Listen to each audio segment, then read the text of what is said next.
دوستو آج کی ویڈیو میں ہم بات کرنے والے ہیں پاکستانی ابھرتا ہوا ستارہ جس کا نام فخر زمان ہے۔ فخر زمان نے کرکٹ کھیلنا کب اور کیسے شروع کی، اس کے حوالے سے ان کو کون کون سی مشکلات کا سامنا کرنا پڑا، آج کی ویڈیو میں ہم ان کے کرکٹ کیریئر کے بارے میں مکمل دیکھنے والے ہیں۔ دوستو ویڈیو شروع کرنے سے پہلے ہم اپنے آنے والے تمام نئے دوستوں سے گزارش کرتے ہیں کہ وہ ہمارا چینل حسرات ٹی وی کو سبسکرائب کر کے ہماری مدد کر سکتے ہیں۔ تو چلیے دوستو ویڈیو کی طرف چلتے ہیں۔ ضلع مردان کے چھوٹے سے علاقے سے تعلق رکھنے والا ایک لڑکا جس کا نام فخر زمان ہے، جو اپنی آنکھوں میں کرکٹ کے سنہرے خواب سجائے رکھتا تھا اور روزانہ دل ہی دل میں پاکستان کا ایڈم گلکرسٹ بننے کا خواب دیکھتا تھا۔ فخر زمان اپنے پسندیدہ کرکٹر کو دیکھ کر ہی لیفٹ ہینڈ سے بیٹسمین بنا۔ فخر زمان ہمیشہ یہ چاہتا ہے کہ جب وہ بیٹنگ کرنے کے لیے میدان میں آئے تو گیند کو اچھال کر داد سمیٹنا فخر زمان کے مشغلوں میں سے ایک مشغلہ تھا۔ ان تمام سہانے خوابوں نے ابھی پروان چڑھنا ہی تھا کہ خاندان کی غریبی فخر زمان کے خوابوں کے درمیان حائل ہوتی ہے۔ یہی وجہ ہے کہ 17 سالہ فخر زمان گھر کو چلانے کے لیے اپنی کمر کستا ہے۔ 2007 کا وہ سال تھا کہ فخر زمان کو پاک بحریہ میں جانے کے لیے ٹیسٹ دینا پڑا۔ فخر زمان پاک بحریہ میں کامیاب ہوتا ہے اور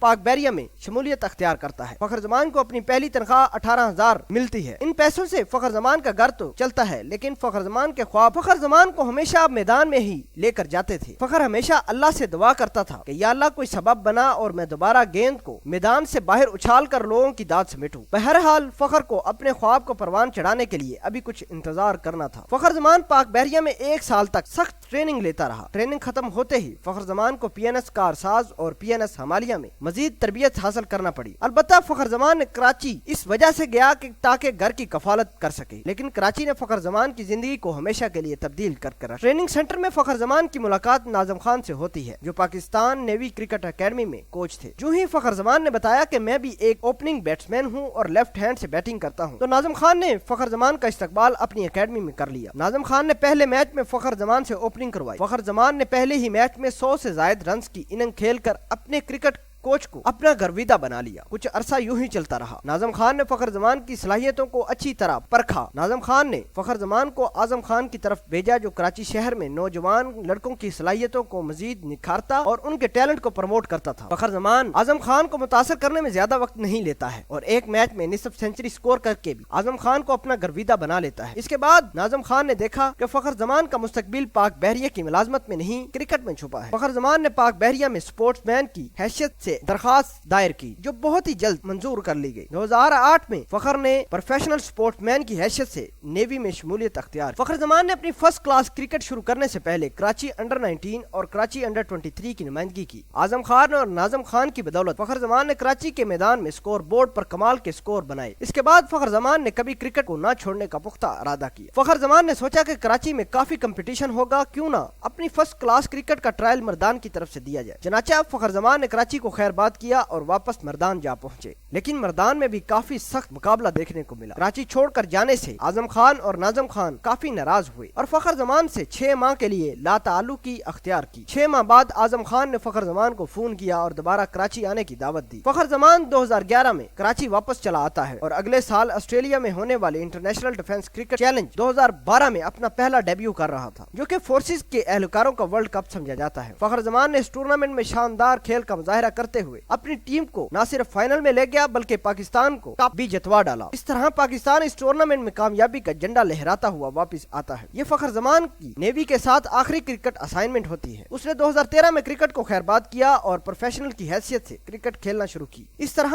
ایچ بی ایل کو جوائن کر لیا۔ فخر زمان کا بتانا ہے کہ میرے پاس اتنے پیسے نہ تھے کہ میں کوئی اپارٹمنٹ میں رہائش پذیر ہو سکوں، لہٰذا میں اکثر اوقات ڈریسنگ روم میں ہی یا پھر اگر موسم اچھا ہوتا تو کھلے میدان تلے ہی سو جاتا۔ T20 میں 31.31 متاثر کن اوسط کے باوجود پاکستان سپر لیگ کے پہلے ایڈیشن کے لیے فخر زمان کو نظر انداز کیا جاتا ہے۔ فخر زمان اس وقت امرجنگ پلیئرز کی کیٹیگری میں شمار کیا جاتا تھا، مگر پاکستان کپ میں فخر زمان کو یونس خان کی کپتانی میں کھیلنے کا موقع ملا جب KPK کی ٹیم کے لیے ان کو منتخب کیا جاتا ہے، تو انہوں نے 69.61 کی اوسط سے 5 میچوں میں 297 رنز کے